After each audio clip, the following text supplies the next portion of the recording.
Salutations mes chers disciples, ici Maître Vic. On se retrouve aujourd'hui sur un nouvel épisode de Vlog Tranquille. Et aujourd'hui on parle de Grashross.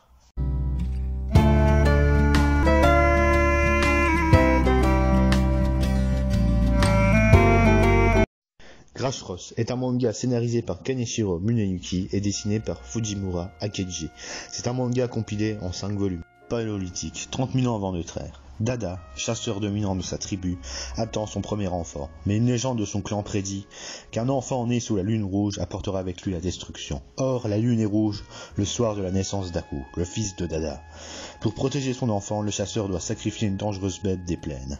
Malgré sa réussite, Dada, gravement blessé, est mis au banc de sa tribu avec sa compagne et son fils. Des années plus tard, une créature monstrueuse, haute comme une montagne, décime toute la tribu, à l'exception du jeune Aku. Chasseur maudit, Aku n'aura de cesse de traquer ce prédateur colossal, luttant pour sa survie dans une nature hostile à l'homme. Alors, qu'est-ce que j'ai pensé de Grashross? J'ai trouvé que c'était un très bon manga, un manga qui fait 5 volumes, mais un manga très original par son univers. Après, pour son histoire, c'est un peu moins original parce que c'est une histoire de vengeance. Même si le côté, il veut se venger d'une créature géante qui ne parle pas, qui tue juste des gens comme ça change un petit peu des autres histoires de vengeance, par exemple. Ou par exemple, je sais pas, je vais penser par exemple à Vinland Saga. Par exemple, dans Vinland Saga, Thorfinn il veut tuer Askeladd n'est pas un animal et tout. Voilà, donc là ça change. Souvent dans les mangas, ils veulent tuer des êtres qui sont dotés de paroles, on va dire. Là non, là c'est plutôt, il veut tuer une créature qui a tué ton sauvetage. Et cette créature-là est un peu considérée comme une sorte de démon, quoi. Et, qui détruit des villages et tout, une créature monstrueuse. D'ailleurs, dans le manga, il y a plein de créatures monstrueuses comme ça, des araignées géantes, voilà, des singes géants, des chauves-souris géantes, voilà. Il y a plein de trucs comme ça dans ce manga et ça rend l'univers crédible et dangereux en fait. Et ça, j'ai bien aimé.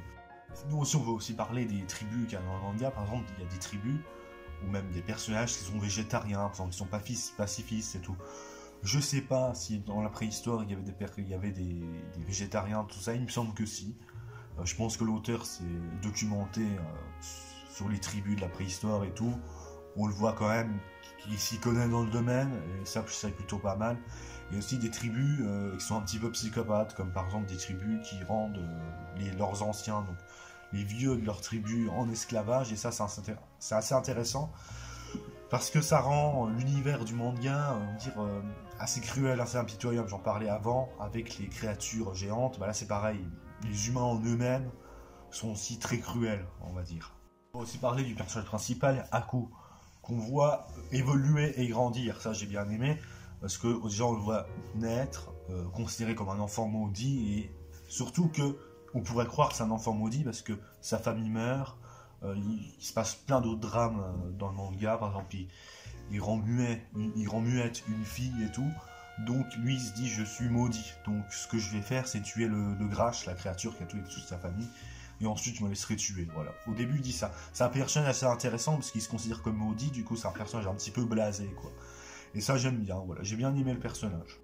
Sinon on va parler des dessins, donc comme d'hab dans les vlogs tranquilles, les extraits du manga, les dessins et tout, ils passent pendant la vidéo.